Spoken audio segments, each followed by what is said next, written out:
Damn underground. We are back live here, BMNL Show here, worldwide, broadcasting in Southern California. And again, guys, I know it's been a chaotic Friday night. And again, don't drink and drive. You guys got to go to a party, to a club, that sort of thing. Get a designated driver, and having a DUI and an accident is not fun. And just go ahead and do all that. Don't forget to check out the VM Underground site at v-m-u.com. Check out Australia's Bass and Tana Major, the featured artist. And don't forget to sign up for the bi-monthly newsletter at v-m-u.com, WIRNonline.com, and WFLM Radio. Of course, HMTVCanada.com. Big shouts to all the stations, Invasion Radio, WRN, WFLM, Metalinks.nl, Trouble Radio Rocks, Radio Possessed, More MX, Crypt Radio, and of course, D-Day's Revenge as well, too. Right now, my guest, I've got the one and only Vampire Don. Henry, you there? Hey, how are you? How you doing, Don? How you doing? I know we only got a few minutes and everything else, stuff like that. You've been a busy guy. Vampire, actually. How you doing, Henry? Good. We got a few movie projects, things like that going on, music projects and personal projects happening. What do you want to know? Yeah, anything. So one thing, what kind of launched off your career was the whole thing with the sci-fi thing. That was like in 2004 and everything, and that kind of did that bring off a lot of different, when it came to different It brought many different elements to the playing table, so that way we can actually create projects. Like right now, I've got a movie project working with a guy named Evan Christopher out in Florida. Right. We'll be shooting in August or September. Then we got another one called Dark Awakenings, where I'll be the lead character, and we're shooting out in Savannah, Georgia. And that's produced by a person by the name of Ron Higgins. And we have our own personal baby project, which we call 702, since the area code 702 encompasses the whole Las Vegas Valley. All right, there you go. It's in a co-op production with Vogue Elite, which is a Las Vegas-based co-op that gathers artists to collaborate on projects written by a horror movie director, Chris Kaler. At least that's what the 702 project will be. Well, that's only about 3 hours away from me. Where exactly are you located right now?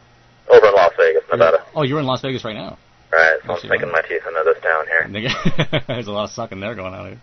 Yeah, exactly. I left, it's pretty good. Yeah, it's pretty good. So, Project 702 will consist of live shows and club events, including live performances and musicians in the future. And we're looking for music for all the different projects. So, anybody's listening, we need music. Exactly, there you go.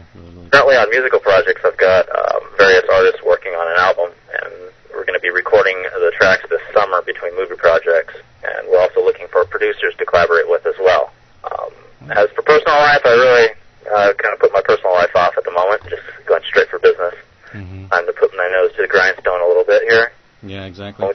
We've been mostly focusing on Vegas-based projects in collaboration with Vogue Elite, and that's another name that you'll be seeing arise a lot more. Working on a promotion of a couple books based on a character of mine, which is the Vampire Don, and the book's name is Neptune's Children, written by Bonnie Dobkin, one of the contestants for the Madhouse.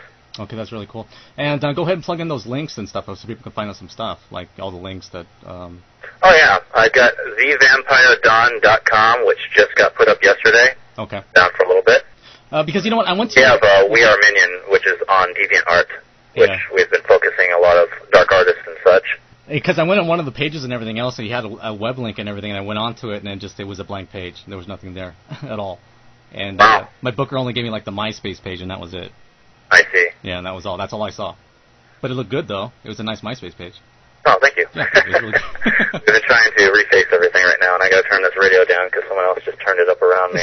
A little confusing when you hear my voice just about. See, every time somebody comes on the radio and stuff like that, it's kind of amazing. Internet radio is kind of like a weird thing. I don't know if it's kind of new for you or for a lot of different other people. They're going like, I'm on the radio, and they're going like, and they listen to themselves, and they're kind of like pausing. I know damn well they listen to the radio. I know damn well. Yeah, well, I've had experience on the radio across the whole BBC over in the UK and everything else, especially when the Madman House is featured.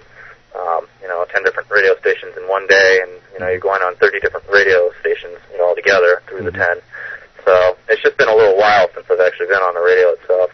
Exactly. You know what, seriously, because I know we're going to have a longer interview in July and everything. We've only got a short period of time, but did you really take this whole reality show stuff seriously in some ways, and what really possessed somebody to go on a reality show? Just give me an answer a little bit. Oh, man, you know what? I could say it's a long walk in a park, but at the same time, opportunity knocks. It's there. Yeah.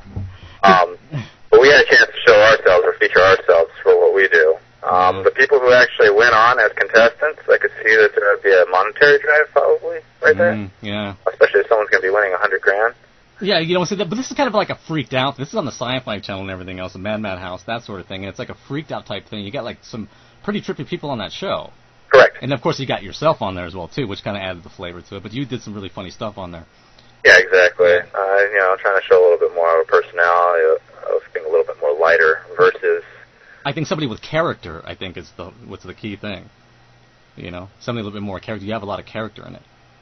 Right. Yeah, compared to a lot of people were kind of boring, actually. I saw a lot on YouTube. That's where I did my studying. Yeah, I seem to have gained quite a bit out of this as compared to the other alts when it comes to the promotion and such. It seems to be working quite fine.